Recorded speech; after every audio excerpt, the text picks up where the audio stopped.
গ্রামে আজকাল খুব অদ্ভুত সব ঘটনা ঘটছে। মানুষজন হঠাৎ করে গায়েব হয়ে যাচ্ছে কেন? হঠাৎ বৃদ্ধা মহিলার জায়গায় একটি ভূতের আবির্ভাব ঘটে। ভূত, ডাইনি, ভয়ঙ্কর হাসির সাথে হা হা হা হা।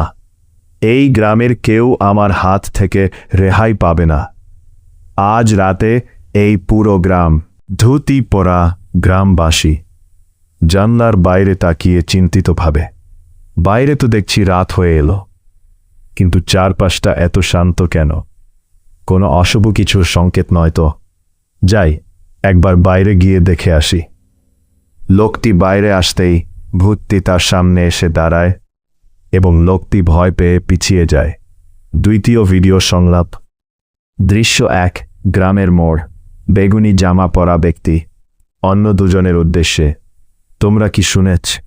রাতের বেলা ওই পুরনো জমিদার বাড়িতে নাকি কারোর চিৎকার শোনা যায়। কালো জামা পরা ব্যক্তি, হ্যাঁ, আমিও শুনেছি। ওখানে যাওয়া একদম নিরাপদ নয়।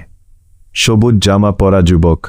সবুজ জামা পরা যুবক সাধু বাবার কাছে গিয়ে, সাধু বাবা, আমাকে ওই ডাইনির হাত থেকে গ্রামকে রক্ষা করার একটা উপায় বলে দিন। সাধু বাবা, হাতে জাদুদণ্ড নিয়ে ভয় পেও না বৎসি, এই নাও আমার জাদুদণ্ড। এই দণ্ডের আলো দিয়ে তুমি যে কোনো অশুভ শক্তিকে ধ্বংস করতে পারবে। দৃশ্য 3, পুরনো জমিদার বাড়ি। সবুজ জামা পরা যুবক জমিদার বাড়ির সামনে এসে, আজ তোমার শেষ